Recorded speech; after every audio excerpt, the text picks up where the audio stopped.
badda jiiraya ama beriga jaanta mariyaaba wala geel jacaylkaanu qabo waa u jirabay ruuxa. Assalaamu calaykum. خيارات طبيعية بدل ودمانتي من صدر وهذا مركز ساكن شفتهم دون دعالة ولكن محمد صلى وعن هذا يعني نفسه قد ندون برنامج طبيعي بدل كاسوا الصومالي ذا يجيله الصومالي ذا يجيله لغته وأنا وين أكون فنانين وجيله وصل هذا برنامج طبيعي السكوت سودو هذا خياري وحنقول الله إن الصومالي ذا يجيله جيله وحو كم يديها أفرت مال الدنيا الصومالي ذا هي الشغل ذا كوها من شرين وحوناها هالبيجا يكون عبري شرين هذا متين ماذا غفكا iyo hantidiisa ninkii kadan geela foofsada waxa agtooda ka ahaa mid loo soo joogsado arrinkiisana la aqbalo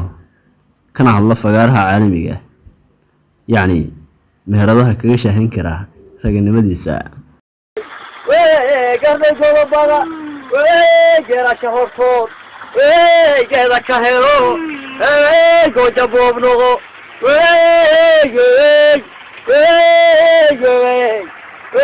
حاجة يداي حركولا شيء حاجة مرويو حالة دابري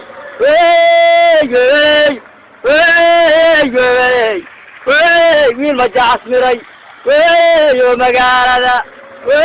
بردادي مين غادي ما انتي عيل كما غيالو كومي جريوا dhanka kale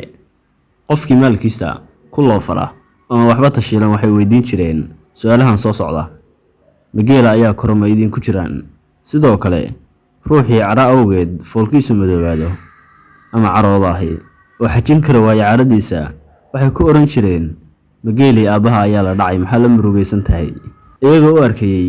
ninkii geeliisa la dhacay inuu maroro dilaaco oo murugo badan madaxa loo saaro iska dhaafe ubadka ay dhalaaneen magacyada ay u bixin jireen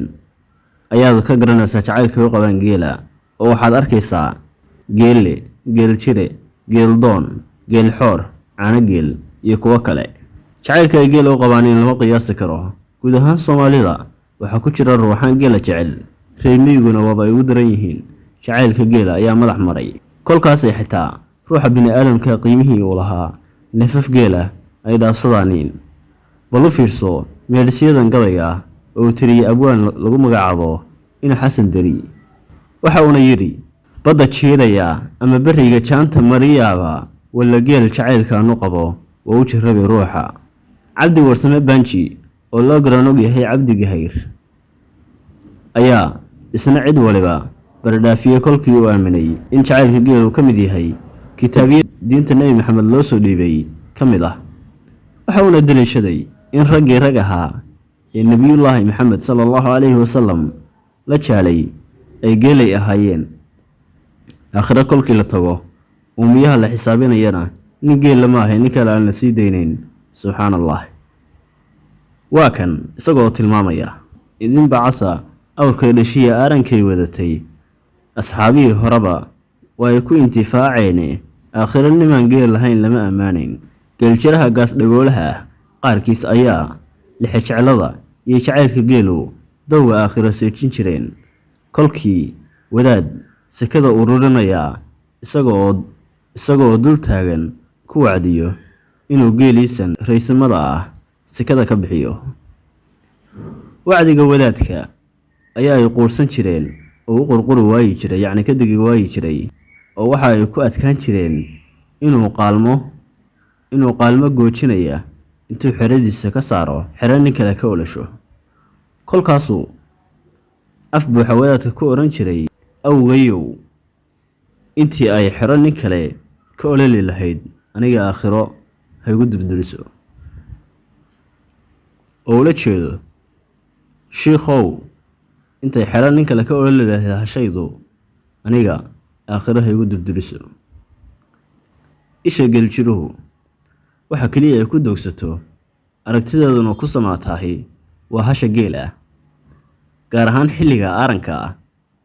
ee arladu cusubka miran ay tahay kolkaas oo geela dhogor cusub fuusho baar qurxoon oo neecawdu ku ciyaaraysana u soo baxo isagoo sii daymoonaya neefka tilmaamahaas leh ayaa uga dardaarmi jiray micidugaag iyo macluul abaareed ayaa uu geeljiruhu ku heesi jiray.